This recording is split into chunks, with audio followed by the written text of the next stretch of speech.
ਸਾਰਿਆਂ ਦਾ ਅੱਜ ਇਸ ਦਿਨ ਦੇ ਵਿੱਚ ਸਵਾਗਤ ਕਰਦਾ। ਮਸੀਹੀ ਕੈਲੰਡਰ ਦੇ ਅਨੁਸਾਰ ਅੱਜ ਦਾ ਦਿਨ ਇੱਕ ਬਹੁਤ ਮਹੱਤਵਪੂਰਨ ਦਿਨ। 5 ਚੀਜ਼ਾਂ ਜੋ ਮਸੀਹੀ ਸਾਡੇ ਵਿਸ਼ਵਾਸ ਦੇ ਲਈ ਜੋ ਸਾਡੇ 5 ਪਿਲਰ ਅਸੀਂ ਜਿਹਨਾਂ ਨੂੰ ਕਹਿੰਦੇ ਹਾਂ, ਉਹਨਾਂ ਦੇ ਵਿੱਚੋਂ ਸਭ ਤੋਂ ਪਹਿਲਾ ਹੈ ਪ੍ਰਭੂ ਯਿਸੂ ਮਸੀਹ ਦਾ ਕੁਆਰੀ ਤੋਂ ਪੈਦਾ ਹੋਣਾ, ਪ੍ਰਭੂ ਯਿਸੂ ਮਸੀਹ ਦਾ ਪਾਪੀ ਦੇ ਲਈ ਮਰਨਾ, ਪ੍ਰਭੂ ਯਿਸੂ ਮਸੀਹ ਦਾ ਮੁਰਦਿਆਂ ਦੇ ਵਿੱਚੋਂ ਜੀ ਉੱਠਣਾ ਔਰ ਪ੍ਰਭੂ ਯਿਸੂ ਮਸੀਹ ਦਾ ਜਿਉਂਦੇ ਸਰੀਰ ਸਮੇਤ ਉਠਾ ਲਿਆ ਜਾਣਾ ਔਰ ਪ੍ਰਭੂ ਯਿਸੂ ਮਸੀਹ ਦਾ ਵਾਪਸ ਆਉਣਾ। ਇਹਨਾਂ ਦੇ ਵਿੱਚੋਂ 4 ਚੀਜ਼ਾਂ ਪੂਰੀਆਂ ਹੋ ਚੁੱਕੀਆਂ। ਕਿਉਂਕਿ ਇਹ 4 ਪੂਰੀਆਂ ਹੋ ਚੁੱਕੀਆਂ, ਇਸ ਕਰਕੇ 5ਵੀਂ ਦਾ ਪੂਰਾ ਹੋਣ ਦਾ ਅਸੀਂ ਇੰਤਜ਼ਾਰ ਕਰਦੇ ਪਏ ਹਾਂ। ਸੋ ਜਿਹੜਾ ਅੱਜ ਦਾ ਦਿਨ ਜਿਹੜਾ ਅਸੀਂ ਮਨਾਉਂਦੇ ਹਾਂ, ਇਸ ਨੂੰ ਅਸੈਂਸ਼ਨ ਡੇ ਕਿਹਾ ਜਾਂਦਾ।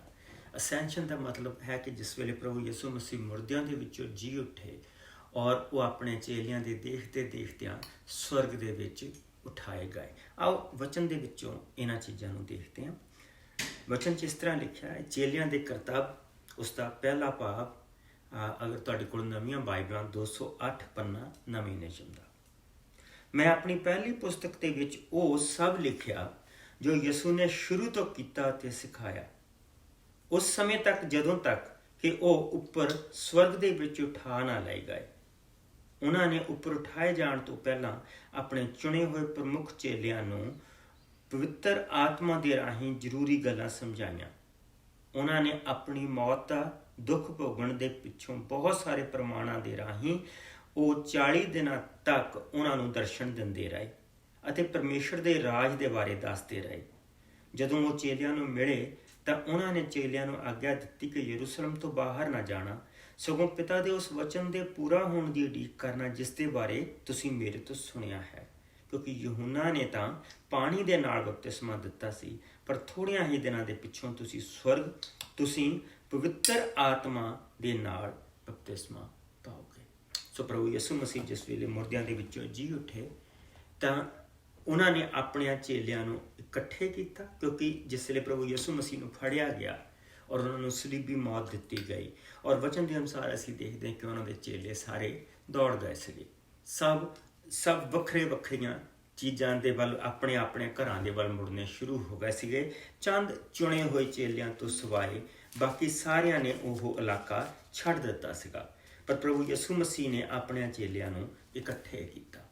ਮੁੜ ਕੇ ਉਹਨਾਂ ਨੂੰ ਯਰੂਸ਼ਲਮ ਦੇ ਵਿੱਚ ਇਕੱਠੇ ਕਰਕੇ ਉਹਨਾਂ ਨੂੰ ਇਹ ਦੱਸਿਆ ਕਿ ਆਉਣ ਵਾਲੇ ਦਿਨਾਂ ਦੇ ਵਿੱਚ 40 ਦਿਨਾਂ ਦੇ ਵਿੱਚ ਉਹਨਾਂ ਨੂੰ ਇਕੱਠੇ ਕਰਕੇ ਉਹਨਾਂ ਨੇ ਉੱਥੇ ਬਿਠਾਇਆ। ਪ੍ਰਭੂ ਯਿਸੂ ਮਸੀਹ ਨੇ ਦੁਬਾਰਾ ਕੋਈ ਨਵੇਂ ਚੇਲੇ ਨਹੀਂ ਚੁਣੇ, ਕਿਉਂਕਿ ਪਹਿਲੇ ਦੌੜ ਗਏ ਤੇ ਹੁਣ ਨਵੇਂ ਚੁਣੇ ਨਹੀਂ। ਪ੍ਰਭੂ ਯਿਸੂ ਮਸੀਹ ਦੀ ਕਿਰਪਾ ਇਹ ਸੀ ਕਿ ਉਹਨਾਂ ਨੇ ਜਿਨ੍ਹਾਂ ਨੂੰ ਫੜਿਆ ਉਹਨਾਂ ਦੇ ਰਾਹੀਂ ਹੀ ਆਪਣਾ ਕੰਮ ਕੀਤਾ। ਅਗਰ ਅਸੀਂ ਵਚਨ ਦੇ ਵਿੱਚ ਦੇਖਦੇ ਹਾਂ ਤੇ ਲੂਕਾ ਦੇ ਵਿੱਚ ਅਸੀਂ ਦੇਖਦੇ ਹਾਂ ਕਿ ਪ੍ਰਭੂ ਯਿਸੂ ਮਸੀਹ ਜਿਸ ਵੇਲੇ ਜੀ ਉੱਠੇ ਤੇ ਉਹਨਾਂ ਦੇ 2 ਚੇਲੇ ਆਪਣੇ ਪਿੰਡ ਨੂੰ ਵਾਪਸ ਜਾ ਰਹੇ ਔਰ ਪ੍ਰਭੂ ਯਿਸੂ ਮਸੀਹ ਨੇ ਉਹਨਾਂ ਨੂੰ ਦਰਸ਼ਨ ਦੇ ਕੇ ਉਹਨਾਂ ਨੂੰ ਰਸਤੇ ਦੇ ਵਿੱਚ ਰੋਕਿਆ ਔਰ ਰਸਤੇ ਦੇ ਵਿੱਚ ਉਹਨਾਂ ਦੇ ਨਾਲ ਉਹ ਤੁਰੇ ਚਲੇ ਜਾ ਰਹੇ ਆ ਔਰ ਉਹ ਚੇਲੇ ਪ੍ਰਭੂ ਯਿਸੂ ਮਸੀਹ ਨੂੰ ਕਹਿ ਰਹੇ ਕਿ ਅਸੀਂ ਬਹੁਤ ਅਜੀਬ ਚੀਜ਼ਾਂ ਇਹਨਾਂ ਦਿਨਾਂ ਦੇ ਵਿੱਚ ਹੁੰਦੀਆਂ ਦੇਖੀਆਂ। ਤੇ ਪ੍ਰਭੂ ਯਿਸੂ ਮਸੀਹ ਉਹਨਾਂ ਨੂੰ ਪੁੱਛਦੇ ਵੀ ਕੀ ਹੋਇਆ ਹੈ। ਤਾਂ ਉਹਨਾਂ ਨੇ ਉੱਤਰ ਦਿੱਤਾ ਸੰਤ ਲੂਕਾ ਦੇ 24ਵੇਂ ਭਾਗ ਦੇ ਵਿੱਚ ਕਿ ਯਿਸੂ ਨਾਸਰੀ ਦੇ ਬਾਰੇ ਜੋ ਪਰਮੇਸ਼ਵਰ ਦੇ ਸਾਰੇ ਕੰਮਾਂ ਦੇ ਕਰਕੇ ਸ਼ਕਤੀਮਾਨ ਨਬੀ ਮੰਨਿਆ ਜਾਂਦਾ ਸੀ, ਪਰ ਸਾਡੇ ਮਹਾਂਪੁਰਖਾਂ ਅਤੇ ਨੇਤਾਵਾਂ ਨੇ ਉਹਨਾਂ ਨੂੰ ਫੜ ਕੇ ਮੌਤ ਦੀ ਸਜ਼ਾ ਦਿਵਾ ਦਿੱਤੀ। ਸਾਨੂੰ ਵਿਸ਼ਵਾਸ ਹੈ ਕਿ ਜੋ ਇਜ਼ਰਾਈਲ ਨੂੰ ਮੁਕਤ ਕਰਵਾਏਗਾ। ਇਸ ਤੋਂ ਇਲਾਵਾ ਅੱਜ ਅਸੀਂ ਸਭ ਗੱਲਾਂ ਨੂੰ ਹੋਇਆਂ 3 ਦਿਨ ਹੋ ਗਿਆ ਹੈ। ਸਾਡੇ ਵਿੱਚ ਕੁਝ ਔਰਤਾਂ ਨੇ ਸਾਨੂੰ ਹੈਰਾਨੀ ਦੇ ਵਿੱਚ ਪਾ ਦਿੱਤਾ ਹੈ। ਉਹ ਅੱਜ ਬਹੁਤ ਸਵੇਰੇ ਕਬਰ ਦੇ ਉੱਤੇ ਗਈਆਂ ਅਤੇ ਉੱਥੇ ਲਾਸ਼ ਉਹਨਾਂ ਨੂੰ ਨਾ ਮਿਲੀ।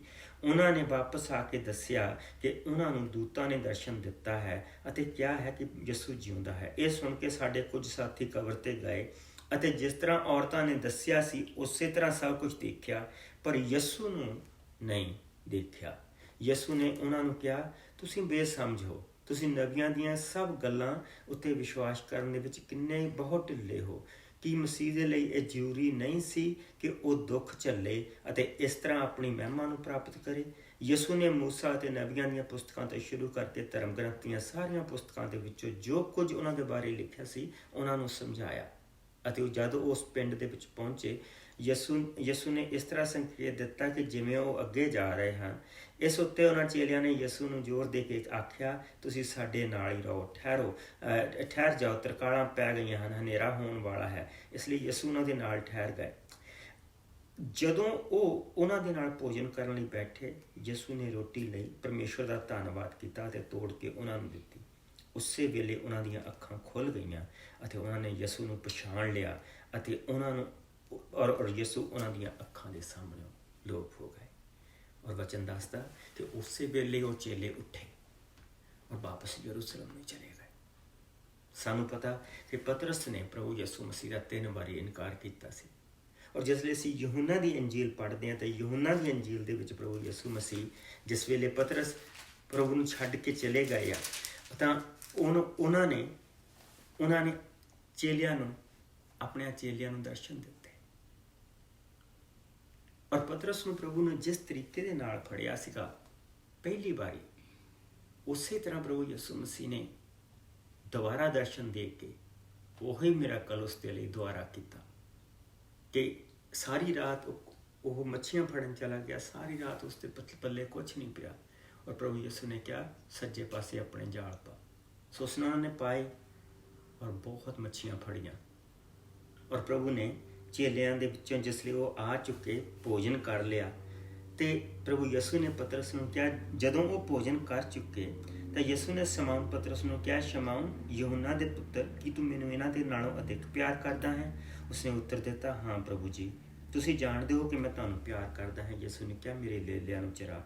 ਉਹਨਾਂ ਨੇ ਦੂਜੀ ਵਾਰ ਪੁੱਛਿਆ, ਸ਼ਮੌਨ ਦੇ ਪੁੱਤਰ ਸ਼ਮੌਨ ਯਹੂਨਾ ਦੇ ਪੁੱਤਰ, ਕੀ ਤੂੰ ਮੇਰੇ ਨਾਲ ਪਿਆਰ ਕਰਦਾ ਹੈ? ਉਸਨੇ ਉੱਤਰ ਦਿੱਤਾ, ਹਾਂ ਪ੍ਰਭੂ ਜੀ, ਤੁਸੀਂ ਜਾਣਦੇ ਹੋ ਕਿ ਮੈਂ ਤੁਹਾਨੂੰ ਪਿਆਰ ਕਰਦਾ ਹਾਂ। ਯਿਸੂ ਬੋਲੇ, ਮੇਰੀਆਂ ਭੇਡਾਂ ਦੀ ਰਖਵਾਲੀ ਕਰ। ਤੀਜੀ ਵਾਰ ਉਹਨਾਂ ਨੇ ਪੁੱਛਿਆ, ਸ਼ਮੌਨ ਯਹੂਨਾ ਦੇ ਪੁੱਤਰ, ਕੀ ਤੂੰ ਮੇਰੇ ਨਾਲ ਪਿਆਰ ਕਰਦਾ ਹੈ? ਇਹ ਸੁਣ ਕੇ ਪਤਰਸ ਬਹੁਤ ਦੁਖੀ ਹੋਇਆ ਕਿ ਯਿਸੂ ਨੇ ਤੀਜੀ ਵਾਰ ਪੁੱਛਿਆ ਹੈ, ਤੂੰ ਮੇਰੇ ਨਾਲ ਪਿਆਰ ਕਰਦਾ ਹੈ? ਸੋ ਪਤਰਸ ਨੇ ਕਿਹਾ, ਪ੍ਰਭੂ ਜੀ, ਤੁਸੀਂ ਸਭ ਕੁਝ ਜਾਣਦੇ ਹੋ ਅਤੇ ਇਹ ਵੀ ਜਾਣਦੇ ਹੋ ਕਿ ਮੈਂ ਤੁਹਾਨੂੰ ਪਿਆਰ ਕਰਦਾ ਹਾਂ। ਯਿਸੂ ਨੇ ਕਿਹਾ, ਤੂੰ ਮੇਰੀਆਂ ਭੇਡਾਂ ਨੂੰ ਚਰਾ। ਪ੍ਰਭੂ ਯਿਸੂ ਮਸੀਹ ਨੇ, ਇੱਕ ਇਨਸਾਨ ਜਿਸ ਨੇ 3 ਵਾਰੀ ਪ੍ਰਭੂ ਯਿਸੂ ਦਾ ਇਨਕਾਰ ਕੀਤਾ ਕਿ ਮੈਂ ਇਸ ਨੂੰ ਨਹੀਂ ਜਾਣਦਾ, ਮੈਂ ਇਸ ਨੂੰ ਨਹੀਂ ਜਾਣਦਾ, ਮੈਂ ਇਸ ਨੂੰ ਨਹੀਂ ਜਾਣਦਾ, ਇਹਨਾਂ 40 ਦਿਨਾਂ ਦੇ ਵਿੱਚ, ਮੁਰਦਿਆਂ ਦੇ ਵਿੱਚ ਜੀ ਉੱਠ ਕੇ ਇਹਨਾਂ 40 ਦਿਨਾਂ ਦੇ ਵਿੱਚ ਪ੍ਰਭੂ ਯਿਸੂ ਮਸੀਹ ਨੇ ਉਸੇ ਇਨਸਾਨ ਨੂੰ ਵਾਪਸ ਲੈ ਕੇ ਆਂਦਾ ਜੋ ਆਪਣੇ ਪਿੰਡ ਐਮਾਉਸ ਵੱਲ ਨੂੰ ਦੌੜਦੇ ਪਏ ਸੀ। ਪ੍ਰਭੂ ਯਿਸੂ ਮਸੀਹ ਨੇ ਇਹਨਾਂ 40 ਦਿਨਾਂ ਦੇ ਵਿੱਚ ਉਹਨਾਂ ਨੂੰ ਵਾਪਸ ਲੈ ਕੇ ਆਂਦਾ। ਪ੍ਰਭੂ ਯਿਸੂ ਮਸੀਹ ਦਾ ਇੱਕ ਚੇਲਾ ਥੋਮਾ ਸੀ ਜਿਸ ਨੇ ਕਿਹਾ ਕਿ ਮੈਂ ਤਾਂ ਉਨੀ ਦੇਰ ਤੱਕ ਯਕੀਨ ਨਹੀਂ ਕਰੂੰਗਾ ਜਿੰਨੀ ਦੇਰ ਤੱਕ ਪ੍ਰਭੂ ਯਿਸੂ ਮਸੀਹ ਦੇ ਹੱਥਾਂ ਦੇ ਵਿੱਚ ਕਿੱਲਾਂ ਦੇ ਨਿਸ਼ਾਨ ਨਾ ਦੇਖ ਲਵਾਂ ਔਰ ਉਸ ਦੀ ਬੱਖੀ ਦੇ ਵਿੱਚ ਹੱਥ ਪਾ ਕੇ ਨਾ ਦੇਖ ਲਵਾਂ, ਉਨੀ ਦੇਰ ਨਹੀਂ ਮੈਂ ਯਕੀਨ ਕਰੂੰਗਾ। ਪ੍ਰਭੂ ਯਿਸੂ ਮਸੀਹ ਨੇ ਕਿਹਾ ਕਿ ਆ, ਉਸਨੂੰ ਦਰਸ਼ਨ ਦਿੱਤਾ ਕਿ ਆ, ਮੇਰੇ ਕਿੱਲਾਂ ਵਾਲੇ ਨਿਸ਼ਾਨ ਦੇਖ, ਆ ਮੇਰੀ ਜਿੱਥੇ ਬਰਛੀ ਮਾਰੀ ਗਈ ਆ ਉਸ ਨੂੰ ਦੇਖ। ਔਰ ਫਿਰ ਉਹ ਬੋਲ ਉੱਠਿਆ, ਮੇਰੇ ਪ੍ਰਭੂ, ਮੇਰੇ ਪਰਮੇਸ਼ਵਰ। ਸੋ ਪ੍ਰਭੂ ਯਿਸੂ ਮਸੀਹ ਨੇ ਇਹ ਨਹੀਂ ਕਹਿਤਾ ਕਿ ਇਹ ਮੈਨੂੰ ਮੇਰੇ ਤੇ ਵਿਸ਼ਵਾਸ ਨਹੀਂ ਕਰਦਾ ਪਿਆ, ਇਸ ਕਰਕੇ ਮੈਂ ਉਸ ਨੂੰ ਨਹੀਂ ਚੁਣਦਾ। ਪ੍ਰਭੂ ਯਿਸੂ ਮਸੀਹ ਨੇ ਜਿਨ੍ਹਾਂ ਨੂੰ ਫੜਿਆ ਸੀ ਉਹਨਾਂ ਦੇ ਰਾਹੀਂ ਆਪਣਾ ਕੰਮ ਨੂੰ ਸਿਰੇ ਚੜਾਇਆ। ਔਰ ਪ੍ਰਭੂ ਯਿਸੂ ਮਸੀਹ ਜਿਸ ਲਈ ਅਸੀਂ ਚੇਲਿਆਂ ਦੇ ਕਰਤੱਵ ਦੇ ਪਹਿਲੇ ਭਾਗ ਦੇ ਵਿੱਚ ਦੁਆਰਾ ਆਉਂਦੇ ਹਾਂ, ਉਹਨਾਂ ਨੂੰ ਇਹ ਕਿਹਾ ਕਿ ਤੁਸੀਂ ਇਹਨਾਂ 40 ਦਿਨਾਂ ਤੱਕ ਉਹਨਾਂ ਨੂੰ ਸਿਖਾਉਂਦੇ ਰਹੇ, ਉਹਨਾਂ ਨੂੰ ਸਵਰਗ ਦੇ ਬਾਰੇ ਦੱਸਦੇ ਰਹੇ ਔਰ ਉਹਨਾਂ ਨੂੰ ਇਹ ਦੱਸਿਆ ਅਖੀਰ ਦੇ ਵਿੱਚ ਕਿ ਯਹੂਨਾ ਨੇ ਤਾਂ ਤੁਹਾਨੂੰ ਪਾਣੀ ਦੇ ਨਾਲ ਬਪਤਿਸਮਾ ਦਿੱਤਾ ਸੀ, ਲੇਕਿਨ ਹੁਣ ਪਵਿੱਤਰ ਆਤਮਾ ਦਾ ਬਪਤਿਸਮਾ ਤੁਸੀਂ ਪਾਓਗੇ। ਜਦੋਂ ਉਹ ਸਾਰੇ ਇਕੱਠੇ ਹੋਏ, 6ਵੀਂ ਆਇਤ ਅਸੀਂ ਪੜ੍ਹਦੇ ਪਏ ਹਾਂ, ਜਦੋਂ ਉਹ ਸਾਰੇ ਇਕੱਠੇ ਹੋਏ, ਚੇਲਿਆਂ ਨੇ ਯਿਸੂ ਤੋਂ ਪੁੱਛਿਆ, ਪ੍ਰਭੂ ਜੀ, ਕੀ ਤੁਸੀਂ ਇਸ ਵੇਲੇ ਇਸਰਾਇਲ ਕੌਮ ਦਾ ਰਾਜ ਫਿਰ ਸਥਾਪਿਤ ਕਰੋਗੇ? ਉਹਨਾਂ ਨੇ ਚੇਲਿਆਂ ਨੂੰ ਉੱਤਰ ਦਿੱਤਾ, ਇਹ ਤੁਹਾਡਾ ਕੰਮ ਨਹੀਂ ਹੈ ਕਿ ਤੁਸੀਂ ਨਿਸ਼ਚਿਤ ਸਮਿਆਂ ਅਤੇ ਵੇਲਿਆਂ ਦੇ ਬਾਰੇ ਜਾਣੋ ਜਿਨ੍ਹਾਂ ਨੂੰ ਪਿਤਾ ਨੇ ਆਪਣੇ ਅਧਿਕਾਰ ਦੇ ਵਿੱਚ ਰੱਖਿਆ ਹੈ, ਪਰ ਜਦੋਂ ਪਵਿੱਤਰ ਆਤਮਾ ਤੁਹਾਡੇ ਉੱਤੇ ਉਤਰੇਗਾ ਅਤੇ ਤੁਸੀਂ ਸ਼ਕਤੀ ਪ੍ਰਾਪਤ ਕਰੋਗੇ ਤਾਂ ਤੁਸੀਂ ਯਰੂਸ਼ਲਮ, ਸਾਰੇ ਯਹੂਦੀਆ ਦੇ ਵਿੱਚ, ਸਾਰੇ ਸਾਮਰੀਆ ਵਿੱਚ ਔਰ ਪ੍ਰਿਥਵੀ ਦੀਆਂ ਅੰਤਮ ਹੱਦਾਂ ਤੱਕ ਮੇਰੇ ਸਾਥੀ ਹੋਵੋਗੇ। ਸੋ ਚੇਲਿਆਂ ਦੀ ਜਿਹੜੀ ਸੋਚ ਉਹ ਛੋਟੀ ਹੈ, ਉਹ ਸਿਰਫ ਇਹ ਸੋਚਦੇ ਕਿ ਪ੍ਰਭੂ ਯਿਸੂ ਮਸੀਹ ਸਿਰਫ ਇਜ਼ਰਾਈਲ ਦੇ ਲਈ ਆਏ, ਉਹ ਇਹ ਸੋਚਦੇ ਸਿਰਫ ਯਹੂਦੀ ਖਾਨਦਾਨ ਦੇ ਲਈ ਆਏ ਆ। ਸੋ ਉਹ ਇਹ ਕਹਿ ਰਹੇ ਆ ਕਿ ਹੁਣ ਤੁਸੀਂ ਆ ਗਏ ਆ, ਹੁਣ ਅਸੀਂ ਰੋਮ ਦੇ ਥੱਲੇ ਵੱਸਦੇ ਪਏ ਹਾਂ, ਕੀ ਤੁਸੀਂ ਸਾਡਾ ਰਾਜ ਦੁਆਰਾ ਸਥਾਪਿਤ ਕਰੋਗੇ ਔਰ ਤੁਸੀਂ ਸਾਡੇ ਰਾਜਾ ਬਣ ਕੇ ਰਹੋਗੇ? ਔਰ ਪ੍ਰਭੂ ਯਿਸੂ ਮਸੀਹ ਨੇ ਕਿਹਾ ਕਿ ਮੈਂ ਇਸ ਕਰਕੇ ਨਹੀਂ ਆਇਆ। ਮੇਰਾ ਜਿਹੜਾ ਰਾਜ ਆ ਉਹ ਇੱਕ ਰਾਜ ਦੇ ਉੱਤੇ ਨਹੀਂ, ਇੱਕ ਦੇਸ਼ ਦੇ ਉੱਤੇ ਨਹੀਂ, ਪ੍ਰਿਥਵੀ ਦੀਆਂ ਅੰਤਮ ਹੱਦਾਂ ਤੱਕ ਮੇਰਾ ਰਾਜ ਆ। ਔਰ ਤੁਸੀਂ ਉਸ ਰਾਜ ਦੀ ਸਾਖੀ ਦੇਵੋਗੇ। ਜਦੋਂ ਤੁਸੀਂ ਪਵਿੱਤਰ ਆਤਮਾ ਪ੍ਰਾਪਤ ਕਰੋਗੇ ਤਾਂ ਤੁਸੀਂ ਸ਼ਕਤੀ ਪ੍ਰਾਪਤ ਕਰੋਗੇ। ਉਹਨਾਂ ਨੇ ਚੇਲਿਆਂ ਨੂੰ ਉੱਤਰ ਦਿੱਤਾ, ਇਹ ਤੁਹਾਡਾ ਕੰਮ ਨਹੀਂ ਹੈ ਕਿ ਤੁਸੀਂ ਨਿਸ਼ਚਿਤ ਸਮਿਆਂ ਅਤੇ ਵੇਲਿਆਂ ਦੇ ਬਾਰੇ ਜਾਣੋ ਜਿਨ੍ਹਾਂ ਨੇ ਪਿਤਾ ਨੇ ਆਪਣੇ ਅਧਿਕਾਰ ਦੇ ਵਿੱਚ ਰੱਖਿਆ ਹੈ, ਪਰ ਜਦੋਂ ਪਵਿੱਤਰ ਆਤਮਾ ਤੁਹਾਡੇ ਤੇ ਉਤਰੇਗਾ ਤੁਸੀਂ ਸ਼ਕਤੀ ਪ੍ਰਾਪਤ ਕਰੋਗੇ ਤਾਂ ਤੁਸੀਂ ਯਰੂਸ਼ਲਮ, ਸਾਰੇ ਯਹੂਦੀਆ ਦੇ ਵਿੱਚ ਔਰ ਸਾਰੇ ਸਾਮਰੀਆ ਦੇ ਵਿੱਚ ਪ੍ਰਿਥਵੀ ਦੀਆਂ ਅੰਤਮ ਹੱਦਾਂ ਤੱਕ ਮੇਰੇ ਸਾਖੀ ਹੋਵੋਗੇ। ਇਹ ਕਹਿ ਚੁੱਕਣ ਦੇ ਪਿੱਛੋਂ ਯਿਸੂ ਚੇਲਿਆਂ ਦੇ ਚੇਲਿਆਂ ਦੇ ਦੇਖਦਿਆਂ ਹੀ ਦੇਖਦਿਆਂ ਉਹ ਉੱਪਰ ਉਠਾ ਲਏ ਗਏ ਅਤੇ ਬੱਦਲ ਨੇ ਉਹਨਾਂ ਨੂੰ ਚੇਲਿਆਂ ਦੀਆਂ ਅੱਖਾਂ ਤੋਂ ਲੁਕਾ ਲਿਆ। ਬੱਦਲ ਨੇ ਚੇਲਿਆਂ ਨੂੰ ਤੋਂ ਉਹਨਾਂ ਨੂੰ ਲੁਕਾ ਲਿਆ। ਕਿਹੜੀਆਂ ਚੀਜ਼ਾਂ ਪ੍ਰਭੂ ਨੇ, ਜ਼ਰੂਰੀ ਚੀਜ਼ਾਂ ਉਹਨਾਂ ਨੂੰ ਦੱਸੀਆਂ। ਸਭ ਤੋਂ ਪਹਿਲਾਂ ਇੱਕ ਕਿ ਉਹਨਾਂ ਨੂੰ ਸਰੀਰਕ ਤੌਰ ਤੇ ਪ੍ਰਭੂ ਨੇ ਵਾਪਸ ਇਕੱਠੇ ਕੀਤਾ। ਪ੍ਰਭੂ ਨੇ ਉਹਨਾਂ ਦੀਆਂ ਦਿਲਾਂ ਨੂੰ ਮੁੜ ਕੇ ਮਜ਼ਬੂਤ ਕੀਤਾ ਕਿ ਉਹ ਪ੍ਰਭੂ ਨੇ ਜਿਸ ਕੰਮ ਦੇ ਲਈ ਉਹਨਾਂ ਨੂੰ ਸੱਦਿਆ ਉਸ ਕੰਮ ਨੂੰ ਉਹ ਕਰਨ। ਫਿਰ ਪ੍ਰਭੂ ਨੇ ਉਹਨਾਂ ਦਾ ਜੋ ਉਹ ਕੰਮ ਕਰਨ ਜਾ ਰਹੇ ਸੀਗੇ ਉਸ ਦੇ ਬਾਰੇ ਦੱਸਿਆ, ਉਹਨਾਂ ਦਾ ਮਿਸ਼ਨ ਦੱਸਿਆ ਕਿ ਤੁਸੀਂ ਕੀ ਕਰਨ ਜਾ ਰਹੇ ਹੋ। ਪ੍ਰਭੂ ਨੇ ਉਹਨਾਂ ਨੂੰ ਦੱਸਿਆ ਕਿ ਤੁਸੀਂ ਸਿਰਫ ਯਰੂਸ਼ਲਮ 'ਚ ਨਹੀਂ, ਦੁਨੀਆ ਦੀਆਂ ਅੰਤਮ ਹੱਦਾਂ ਤੱਕ ਤੁਸੀਂ ਮੇਰੇ ਸਾਥੀ ਹੋਵੋਗੇ, ਪਰ ਆਪਣੀ ਤਾਕਤ ਦੇ ਨਾਲ ਨਹੀਂ, ਉਸ ਤਾਕਤ ਦੇ ਨਾਲ ਜਿਹੜੀ ਮੈਂ ਤੁਹਾਨੂੰ ਦਊਂਗਾ। ਔਰ ਫਿਰ ਉਹਨਾਂ ਦੇ ਦੇਖਦਿਆਂ ਹੀ ਦੇਖਦਿਆਂ ਉਹਨਾਂ ਦੀਆਂ ਅੱਖਾਂ ਦੇ ਸਾਹਮਣੇ ਪ੍ਰਭੂ ਯਿਸੂ ਉਠਾ ਲਏ ਗਏ। ਅਜੇ ਉੱਪਰ ਆਕਾਸ਼ ਦੇ ਵੱਲ ਬੜੇ ਧਿਆਨ ਦੇ ਨਾਲ ਯਿਸੂ ਨੂੰ ਜਾਂਦਿਆਂ ਦੇਖ ਰਹੇ ਸਨ ਕਿ ਅਚਾਨਕ ਚਿੱਟੇ ਕੱਪੜੇ ਪਾਏ ਹੋਏ ਦੋ ਆਦਮੀ ਉਹਨਾਂ ਦੇ ਕੋਲ ਆਣ ਖਲੋਤੇ। ਉਹ ਬੋਲੇ, ਹੇ ਗਲੀਲੀ ਆਦਮੀਓ, ਤੁਸੀਂ ਆਕਾਸ਼ ਦੇ ਵੱਲ ਕਿਉਂ ਤੱਕ ਰਹੇ ਹੋ? ਇਹ ਯਿਸੂ ਜੋ ਤੁਹਾਡੇ ਕੋਲੋਂ ਆਕਾਸ਼ ਦੇ ਉੱਤੇ ਉਠਾ ਲਏ ਗਏ ਹਨ, ਇਸੇ ਤਰ੍ਹਾਂ ਆਉਣਗੇ ਜਿਸ ਤਰ੍ਹਾਂ ਤੁਸੀਂ ਉਹਨਾਂ ਨੂੰ ਆਕਾਸ਼ ਤੇ ਜਾਂਦਿਆਂ ਦੇਖਿਆ। ਸੋ 4 ਚੀਜ਼ਾਂ ਪੂਰੀਆਂ ਹੋ ਗਈਆਂ, 5ਵੇਂ ਦਾ ਵਾਅਦਾ ਮਿਲ ਗਿਆ। ਕੀ ਮੈਂ ਕਹਿ ਰਿਹਾ, ਅਸੀਂ ਦਸੰਬਰ ਦੇ ਮਹੀਨੇ ਕ੍ਰਿਸਮਸ ਮਨਾਉਂਦੇ ਹਾਂ। ਸਾਨੂੰ ਪਤਾ ਕਿ ਉਹ ਸਾਡੇ ਪ੍ਰਭੂ ਦਾ ਮਹਾਨ ਦਿਨ। ਫਿਰ ਅਸੀਂ ਜਿਹੜਾ ਅਗਲਾ ਉਸ ਤੋਂ ਬਾਅਦ ਅਸੀਂ ਮਨਾਉਂਦੇ ਹਾਂ ਉਹ ਗੁੱਡ ਫਰਾਈਡੇ ਮਨਾਉਂਦੇ ਹਾਂ। ਸਾਨੂੰ ਪਤਾ ਕਿ ਉਸ ਦਿਨ ਪ੍ਰਭੂ ਨੇ ਸਾਡੇ ਲਈ ਜਾਨ ਦਿੱਤੀ। ਫਿਰ ਅਸੀਂ ਈਸਟਰ ਮਨਾਉਂਦੇ ਹਾਂ। ਸਾਨੂੰ ਪਤਾ ਉਸ ਦਿਨ ਪ੍ਰਭੂ ਸਾਡਾ ਪ੍ਰਭੂ ਮੁਰਦਿਆਂ ਦੇ ਵਿੱਚੋਂ ਜੀ ਉੱਠਿਆ। ਲੇਕਿਨ ਇਸ ਤੋਂ ਬਾਅਦ 40 ਦਿਨਾਂ ਤੋਂ ਬਾਅਦ ਜੋ ਅੱਜ ਦਾ ਵੀਕਐਂਡ ਹੈ, ਜਿਸ ਵੀਕਐਂਡ ਦੇ ਵਿੱਚ ਅਸੀਂ ਅਸੈਂਸ਼ਨ ਡੇ ਮਨਾਉਂਦੇ ਹਾਂ। ਇਹ ਦਿਨ ਇਸ ਕਰਕੇ ਆ ਕਿ ਇਸ ਦਿਨ ਪ੍ਰਭੂ ਆਪਣੇ ਕਹੇ ਅਨੁਸਾਰ ਸਵਰਗ ਦੇ ਵਿੱਚ ਉਠਾਏ ਗਏ। ਪ੍ਰਭੂ ਨੇ ਇਹ ਸਭ ਕੁਛ ਆਪਣੇ ਚੇਲਿਆਂ ਨੂੰ ਆਪਣੀ 3.5 ਸਾਲ ਦੀ ਮਿਨਿਸਟਰੀ ਦੇ ਵਿੱਚ ਦੱਸ ਦਿੱਤਾ ਸੀ ਕਿ ਮੇਰਾ ਜਾਣਾ ਭਲਾ ਆ, ਜੇ ਮੈਂ ਨਹੀਂ ਜਾਵਾਂਗਾ ਤੇ ਤੁਹਾਨੂੰ ਆਤਮਾ ਨਹੀਂ ਮਿਲੇਗਾ। ਲੇਕਿਨ ਹੁਣ ਕੁਐਸਚਨ ਇਹ ਉੱਠਦਾ ਪਿਆ ਕਿ ਪ੍ਰਭੂ ਹੈ ਕਿੱਥੇ? ਇਸ ਵੇਲੇ ਪ੍ਰਭੂ ਯਿਸੂ ਮਸੀਹ ਹੈ ਕਿੱਥੇ? ਮੇਰੇ ਨਾਲ ਦਾਨੀਏਲ ਦੇ ਵਿੱਚ ਤੁਸੀਂ ਆ ਜਾਓ, ਪੁਰਾਣੇ ਨਿਯਮ ਦੇ ਵਿੱਚ ਦਾਨੀਏਲ ਦੀ ਪੋਥੀ ਔਰ ਉਸ ਦਾ 7ਵਾਂ ਭਾਵ। ਪਿਛਲੇ ਪਾਸਿਓਂ ਅਗਰ ਤੁਹਾਡੇ ਕੋਲ ਨਵੀਆਂ ਪੰਜਾਬੀ ਦੀਆਂ ਬਾਈਬਲਾਂ ਤਾਂ 1328 ਪੰਨਾ ਔਰ ਇਸ ਦੇ ਵਿੱਚ ਜਿਹੜਾ ਹਿੱਸਾ ਮੈਂ ਤੁਹਾਨੂੰ ਦਿਖਾਉਣ ਲੱਗਾ, ਇੱਥੇ ਪ੍ਰਭੂ ਯਿਸੂ ਮਸੀਹ ਨੂੰ ਜਿਸ ਲਈ ਇਸ ਧਰਤੀ ਤੋਂ ਉਠਾਏ ਗਏ ਆ ਤੇ ਉਹ ਕਿੱਥੇ ਗਏ ਆ? ਜਿਸ ਲਈ ਚੇਲਿਆਂ ਨੇ ਉਹਨਾਂ ਨੂੰ ਜਾਂਦਿਆਂ ਦੇਖਿਆ ਤਾਂ ਉਹਨਾਂ ਨੂੰ ਇੱਕ ਬੱਦਲ ਦੇ ਵਿੱਚ ਜਾਂਦਿਆਂ ਦੇਖਿਆ। ਇੱਕ ਬੱਦਲ ਜਿਸ ਤਰ੍ਹਾਂ ਕਿ ਉਹਨਾਂ ਦੇ ਆਲੇ ਦੁਆਲੇ ਸੀ ਔਰ ਉਹ ਬੱਦਲ ਉਹਨਾਂ ਨੂੰ ਉਠਾ ਕੇ ਲੈ ਗਿਆ। ਲੇਕਿਨ ਉਹ ਗਏ ਕਿੱਥੇ ਆ? ਇਹ ਚੀਜ਼ ਸਾਨੂੰ ਦਾਨੀਏਲ ਦੇ ਵਿੱਚ ਮਿਲਦੀ ਹੈ। 7ਵਾਂ ਭਾਵ ਦਾਨੀਏਲ ਦਾ, ਉਸ ਦੀ 9ਵੀਂ ਆਇਤ ਵਚਨ 'ਚ ਇਸ ਤਰ੍ਹਾਂ ਲਿਖਿਆ, ਜਦੋਂ ਮੈਂ ਦੇਖ ਰਿਹਾ ਸੀ ਤਾਂ ਉੱਥੇ ਸਿੰਘਾਸਨ ਰੱਖੇ ਗਏ ਜਿਨ੍ਹਾਂ ਦੇ ਉੱਤੇ ਉਹ ਪੁਰਖ ਬੈਠਾ ਹੋਇਆ ਸੀ ਜੋ ਅਨੰਤ ਜਿਉਂਦਾ ਹੈ। ਉਸਦੇ ਕੱਪੜੇ ਬਰਫ਼ ਦੇ ਵਾਂਗ ਚਿੱਟੇ ਅਤੇ ਉਸਦੇ ਵਾਲ ਸ਼ੁੱਧ ਚਿੱਟੀ ਉੱਨ ਦੇ ਵਾਂਗ ਸਨ। ਉਸਦੇ ਸਿੰਘਾਸਨ ਦੇ ਪਹੀਏ ਅੱਗ ਵਰਗੇ ਸਨ ਜੋ ਅੱਗ ਦੀਆਂ ਲਾਟਾਂ ਉੱਤੇ ਚੱਲ ਰਹੇ ਸਨ। ਉਸਦੇ ਸਿੰਘਾਸਨ ਦੇ ਇੱਥੋਂ ਅੱਗ ਦੀ ਨਦੀ ਵਗ ਰਹੀ ਸੀ। ਹਜ਼ਾਰਾਂ ਲੋਕ ਉਸਦੀ ਸੇਵਾ ਕਰ ਰਹੇ ਸਨ ਅਤੇ ਲੱਖਾਂ ਉਸਦੇ ਸਾਹਮਣੇ ਖੜੇ ਸਨ। ਤਦ ਅਦਾਲਤ ਦਾ ਕੰਮ ਸ਼ੁਰੂ ਹੋਇਆ ਅਤੇ ਬਹੁਤ ਸਾਰੀਆਂ ਪੋਥੀਆਂ ਖੋਲੀਆਂ ਗਈਆਂ। ਸੋ ਅਸੀਂ ਇਹ ਦੇਖਦੇ ਪਏ ਹਾਂ ਕਿ ਪ੍ਰਭੂ ਪਰਮੇਸ਼ਵਰ ਬਾਪ ਦਾ ਸਿੰਘਾਸਨ ਅਸੀਂ ਇੱਥੇ ਦੇਖਦੇ ਪਏ ਹਾਂ ਕਿ ਕਿਸ ਤਰ੍ਹਾਂ ਉੱਥੇ ਪ੍ਰਭੂ ਦਾ ਸਿੰਘਾਸਨ, ਔਰ ਅਸੀਂ ਉਹ ਚਿੱਟੇ ਬਰਫ਼ ਵਰਗੇ ਕੱਪੜੇ, ਚਿੱਟੇ ਬਰਫ਼ ਵਰਗੇ ਵਾਲ, ਉਹ ਸਾਰੀਆਂ ਚੀਜ਼ਾਂ ਉਸ ਦੇਖਦੇ ਪਏ ਹਾਂ, ਔਰ ਸਿੰਘਾਸਨ ਨੂੰ ਦੇਖਦੇ ਪਏ ਹਾਂ ਜੋ ਅੱਗ ਦੀ ਨਦੀ ਦੇ ਉੱਤੇ ਬਣਿਆ ਹੈ, ਜੋ ਅੱਗ ਦੀ ਨਦੀ ਤੇ ਬਣਿਆ ਹੈ। ਅਸੀਂ ਉਸ ਸਿੰਘਾਸਨ ਨੂੰ ਦੇਖਦੇ ਪਏ ਹਾਂ। ਲੇਕਿਨ ਜਿਸਲੇ ਸਿੰਘਾਸਨ ਸਾਰੀਆਂ ਪੋਥੀਆਂ ਉੱਥੇ ਆ, ਸਾਰਾ ਅਦਾਲਤ ਦਾ ਕੰਮ ਉੱਥੇ ਆ, ਤਾਂ ਅਸੀਂ ਹੁਣ ਅਦਾਲਤ ਇਸ ਕਰਕੇ ਲੱਗੀ ਆ ਕਿ ਸਾਰੀਆਂ ਕੌਮਾਂ ਦਾ ਹਿਸਾਬ ਲਿਆ ਜਾਏ। ਔਰ ਪ੍ਰਭੂ ਦਾ ਵਚਨ ਕਹਿੰਦਾ, ਅਗਰ ਤੂੰ ਸਾਡੀਆਂ ਸਾਰੀਆਂ ਚੀਜ਼ਾਂ ਦਾ ਹਿਸਾਬ ਕਰੇ ਤਾਂ ਕੌਣ ਬਚ ਸਕਦਾ। ਸਾਂ ਜ਼ਬੂਰ 130 ਦੇ ਵਿੱਚ ਲਿਖਿਆ, ਪਰ ਤੇਰੇ ਕੋਲ ਦਇਆ।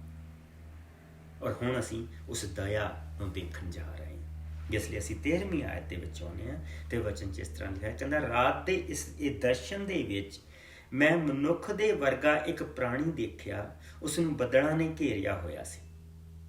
ਕੀ ਅਸੀਂ ਪਿੱਛੇ ਪੜ੍ਹ ਕੇ ਹਟੇ, ਜਿਸ ਲਈ ਅਸੀਂ ਚੇਲਿਆਂ ਦੇ ਕਿਤਾਬ ਪੜ੍ਹਦੇ ਸੀ ਕਿ ਪ੍ਰਭੂ ਯਿਸੂ ਮਸੀਹ ਉਹਨਾਂ ਦੇ ਦੇਖਦਿਆਂ ਉਠਾਏ ਗਏ ਔਰ ਬੱਦਲਾਂ ਨੇ ਉਹਨਾਂ ਨੂੰ ਢੱਕ ਲਿਆ।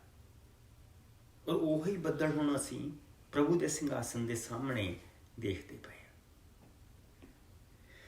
ਰਾਤ ਦੇ ਇਸ ਦਰਸ਼ਨ ਦੇ ਵਿੱਚ ਮੈਂ ਇੱਕ ਮਨੁੱਖ ਵਰਗਾ ਇੱਕ ਪ੍ਰਾਣੀ ਦੇਖਿਆ, ਉਸ ਨੂੰ ਬੱਦਲਾਂ ਨੇ ਘੇਰਿਆ ਹੋਇਆ ਸੀ। ਉਹ ਮੇਰੇ ਵੱਲ ਆ ਰਿਹਾ ਸੀ। ਤਦ ਉਹ ਅਨੰਤ ਜਿਉਂਦੇ ਮਨੁੱਖ ਦੇ ਵੱਲ ਗਿਆ ਅਤੇ ਉਸ ਦੇ ਸਾਹਮਣੇ ਪੇਸ਼ ਕੀਤਾ ਗਿਆ। ਉਸ ਨੂੰ ਸ਼ਕਤੀ, ਆਦਰ ਅਤੇ ਸ਼ਾਹੀ ਅਧਿਕਾਰ ਦਿੱਤੇ ਗਏ ਤਾਂ ਜੋ ਸਭ ਕੌਮਾਂ, ਜਾਤਾਂ, ਭਾਸ਼ਾਵਾਂ ਦੇ ਲੋਕ ਉਸ ਦੀ ਸੇਵਾ ਕਰਨ ਅਤੇ ਉਸ ਦੀ ਸ਼ਕਤੀ ਦਾ ਕੋਈ ਅੰਤ ਨਹੀਂ ਹੋਵੇਗਾ ਅਤੇ ਉਸ ਦਾ ਰਾਜ ਹਮੇਸ਼ਾ ਤੱਕ ਰਹੇਗਾ। ਕੁਝ ਦੁਆਰਾ ਦੇਖੋ, ਰਾਤ ਦੇ ਇਸ ਦਰਸ਼ਨ ਦੇ ਵਿੱਚ ਮੈਂ ਮਨੁੱਖ ਦੇ ਵਰਗਾ ਇੱਕ ਪ੍ਰਾਣੀ ਦੇਖਿਆ, ਉਸ ਨੂੰ ਬੱਦਲਾਂ ਨੇ ਘੇਰਿਆ ਹੋਇਆ ਸੀ। ਉਹ ਮੇਰੇ ਵੱਲ ਆ ਰਿਹਾ ਸੀ। ਤਦ ਉਹ ਅਨੰਤ ਜਿਉਂਦੇ ਮਨੁੱਖ ਦੇ ਵੱਲ ਗਿਆ ਅਤੇ ਉਸ ਦੇ ਸਾਹਮਣੇ ਪੇਸ਼ ਕੀਤਾ ਗਿਆ।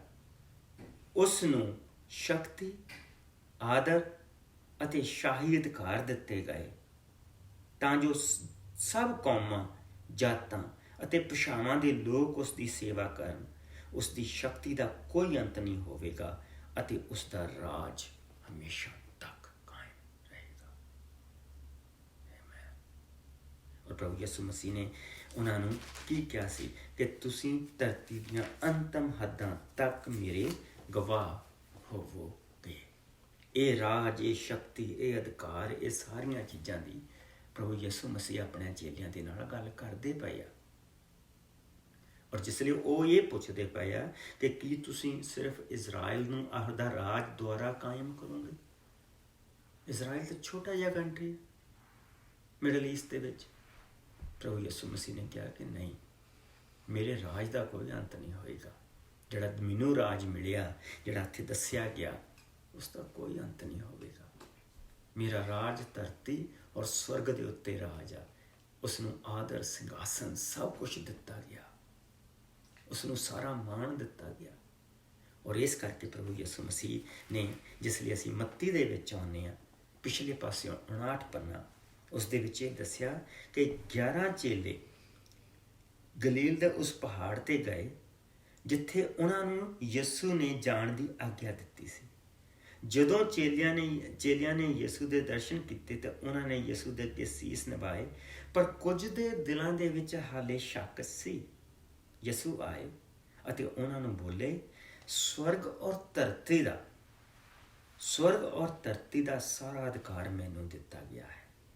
ਇਸ ਲਈ ਜਾਓ, ਸਭ ਕੌਮਾਂ ਨੂੰ ਚੇਲੇ ਬਣਾਓ ਉਹਨਾਂ ਨੂੰ ਪਿਤਾ ਪੁੱਤਰ ਅਤੇ ਪਵਿੱਤਰ ਆਤਮਾ ਦੇ ਨਾਂ ਦਾ ਬਪਤਿਸਮਾ ਦਿਓ। ਉਹਨਾਂ ਨੂੰ ਉਹ ਸਭ ਚੀਜ਼ਾਂ ਜਿਨ੍ਹਾਂ ਦਾ ਮੈਂ ਤੁਹਾਨੂੰ ਹੁਕਮ ਦਿੱਤਾ ਹੈ ਪਾਲਣਾ ਕਰਨੀ ਸਿਖਾਓ। ਦੇਖੋ ਮੈਂ ਤੁਹਾਡੇ ਨਾਲ ਹਮੇਸ਼ਾ ਤੱਕ ਹਾਂ, ਇੱਥੋਂ ਤੱਕ ਕਿ ਯੁਗਾਂ ਦੇ ਅੰਤ ਤੱਕ, ਇੱਥੋਂ ਤੱਕ ਕਿ ਯੁਗਾਂ ਦੇ ਅੰਤ ਤੱਕ। ਪ੍ਰਭੂ ਯਿਸੂ ਮਸੀਹ ਨੇ ਇਹ ਬੜੀ ਵੱਡੀ ਬਰਕਤ ਆਪਣੇ ਚੇਲਿਆਂ ਨੂੰ ਦਿੱਤੀ, ਔਰ ਜਿਨ੍ਹਾਂ ਨੇ ਉਹਨਾਂ ਦੇ ਵਚਨ ਨੂੰ ਸਵੀਕਾਰ ਕੀਤਾ ਉਹਨਾਂ ਨੇ ਪਵਿੱਤਰ ਆਤਮਾ ਪਾਈ, ਔਰ ਜਿਨ੍ਹਾਂ ਨੇ ਉਹਨਾਂ ਦੇ ਵਚਨ ਨੂੰ ਸਵੀਕਾਰ ਕੀਤਾ ਉਹਨਾਂ ਨੇ ਪਵਿੱਤਰ ਆਤਮਾ ਪਾਈ। ਔਰ ਇਸੇ ਤਰ੍ਹਾਂ ਅੱਜ ਅਸੀਂ ਇੱਥੇ ਪਹੁੰਚੇ। ਇਜ਼ਰਾਈਲ ਦੇ ਇੱਕ ਛੋਟੇ ਜਿਹੇ ਸ਼ਹਿਰ ਤੋਂ, ਛੋਟਾ ਜਿਹਾ ਸ਼ਹਿਰ ਕੀ ਗਲੀਲ ਤੋਂ, ਗਲੀਲ ਜਿਸ ਨੂੰ ਬਹੁਤ ਘਟੀਆ ਇਲਾਕਾ ਸਮਝਿਆ ਜਾਂਦਾ ਸੀ, ਉਸ ਗਲੀਲ ਤੋਂ 12 ਚੇਲੇ ਚੁਣ ਕੇ ਪ੍ਰਭੂ ਯਿਸੂ ਮਸੀਹ ਨੇ ਜੋ ਕਿਹਾ ਸੀ ਕਿ ਜਿਸ ਤਰ੍ਹਾਂ ਚੇਲੇ ਤਾਂ ਕਹਿੰਦੇ ਸੀ ਕਿ ਤੂੰ ਸਿਰਫ ਸਾਡਾ ਇੱਥੇ ਜਿਹੜਾ ਹੈਗਾ ਸਾਡਾ ਰਾਜ ਕਾਇਮ ਕਰੇਗਾ, ਲੇਕਿਨ ਪ੍ਰਭੂ ਯਿਸੂ ਮਸੀਹ ਨੇ ਉਹਨਾਂ ਨੂੰ ਜੋ ਕਿਹਾ ਸੀ, ਇਜ਼ਰਾਈਲ ਨਹੀਂ, ਤੁਸੀਂ ਯਰੂਸ਼ਲਮ, ਯਹੂਦਾ, ਔਰ ਉਸ ਤੋਂ ਬਾਅਦ ਤੁਸੀਂ ਇਸਰਾਇਲ, ਫਿਰ ਸਾਮਰੀਆ, ਪ੍ਰਿਥਵੀ ਦੀਆਂ ਅੰਤਮ ਹੱਦਾਂ ਤੱਕ ਮੇਰੇ ਸਾਥੀ ਰਹੋਗੇ। ਪਿਆਰੇ ਭੈਣਾਂ ਤੋਂ ਭਰਾਓ, ਪ੍ਰਭੂ ਨੇ ਸਾਨੂੰ ਇਸ ਕਰਕੇ ਚੁਣਿਆ ਕਿ ਧਰਤੀ ਦੀਆਂ ਅੰਤਮ ਹੱਦਾਂ ਤੱਕ ਪ੍ਰਭੂ ਦੀ ਮੁਕਤੀ ਦਾ ਇਹ ਸੰਦੇਸ਼, ਉਸਦੇ ਪਿਆਰ ਦਾ ਇਹ ਸੰਦੇਸ਼ ਜਾਏ। ਸਾਰਿਆਂ ਨੂੰ ਪ੍ਰਭੂ ਦੇ ਅਸੈਂਸ਼ਨ ਦੀ ਬਹੁਤ ਬਹੁਤ ਵਧਾਈ ਕਿ ਪ੍ਰਭੂ ਨੇ ਜੋ ਕਿਹਾ ਸੀ ਸਭ ਤੋਂ ਪਹਿਲਾਂ ਉਸਨੇ ਪੂਰਾ ਕੀਤਾ। ਉਸਨੇ ਕਿਹਾ ਸੀ ਮੈਂ ਤੁਹਾਡੀਆਂ ਅੱਖਾਂ ਦੇ ਸਾਹਮਣੇ ਉਠਾ ਲਿਆ ਜਾਊਂਗਾ, ਔਰ ਉਠਾ ਲਏ ਗਏ। ਉਸਨੇ ਕਿਹਾ ਸੀ ਮੈਂ ਤੁਹਾਨੂੰ ਪਵਿੱਤਰ ਆਤਮਾ ਦਊਂਗਾ। ਅਗਲੇ ਹਫ਼ਤੇ ਅਸੀਂ ਦੇਖਾਂਗੇ ਕਿ ਉਹਨੇ ਪਵਿੱਤਰ ਆਤਮਾ ਦਿੱਤੀ। ਉਸਨੇ ਕਿਹਾ ਸੀ ਇਹ ਵਚਨ ਧਰਤੀ ਦੀਆਂ ਅੰਤਮ ਹੱਦਾਂ ਤੱਕ ਜਾਏਗਾ, ਜਾ ਰਿਹਾ। ਪਰ ਯਿਸੂ ਨੇ ਇਹ ਵੀ ਕਿਹਾ ਸੀ ਕਿ ਮੈਂ ਵਾਪਸ ਆਊਂਗਾ। ਜੇ ਪਹਿਲੀਆਂ 4 ਚੀਜ਼ਾਂ ਸੱਚ, ਉਸ ਦਾ ਜਨਮ ਕੁਆਰੀ ਤੋਂ, ਉਸ ਦੀ ਮੌਤ ਸਲੀਬ 'ਤੇ, ਉਸ ਦਾ ਮੁਰਦਿਆਂ ਦੇ ਵਿੱਚੋਂ ਉਠਾਏ ਜਾਣਾ, ਔਰ ਉਸ ਤੋਂ ਬਾਅਦ ਉਹਨਾਂ ਦਾ ਸਵਰਗ ਦੇ ਵਿੱਚ ਉਠਾਏ ਜਾਣਾ, ਜੇ ਇਹ 4 ਚੀਜ਼ਾਂ ਸਹੀ ਆ ਤੇ 5ਵੀਂ ਵੀ ਸਹੀ ਆ। ਪ੍ਰਭੂ ਯਿਸੂ ਮਸੀਹ ਵਾਪਸ ਆ ਰਹੇ, ਔਰ ਸਾਨੂੰ ਉਸ ਦੇ ਲਈ ਤਿਆਰ ਰਹਿਣਾ ਚਾਹੀਦਾ। ਆਪਣੇ ਆਪ ਨੂੰ ਵੀ, ਆਪਣੇ ਭੈਣਾਂ ਭਰਾਵਾਂ ਨੂੰ ਵੀ ਤਿਆਰ ਰੱਖਣਾ ਚਾਹੀਦਾ। ਪ੍ਰਭੂ ਯਿਸੂ ਮਸੀਹ ਤੁਹਾਨੂੰ ਸਭ ਨੂੰ ਬਰਕਤ ਦੇਵੇ ਔਰ ਤੁਹਾਡੇ ਸਾਰਿਆਂ ਦੇ ਨਾਲ ਬਣਿਆ ਰਹੇ। ਪ੍ਰਭੂ ਜੀ ਆਪਣੇ ਲੋਕਾਂ ਦੇ ਨਾਲ ਹੋ, ਤਾਕਤ ਦੇ, ਤਾਂ ਕਿ ਖੁਦਾਵੰਦ ਇਸ ਵਚਨ ਨੂੰ ਦੇ ਨਾਲ ਤਾਕਤ ਪ੍ਰਾਪਤ ਕਰਨ। ਇਹ ਆਪਣੇ ਲਈ ਔਰ ਬਹੁਤਿਆਂ ਦੇ ਲਈ ਬਰਕਤ ਦਾ ਕਾਰਨ ਹੋਣ। ਮਸੀਹ ਯਿਸੂ ਦੇ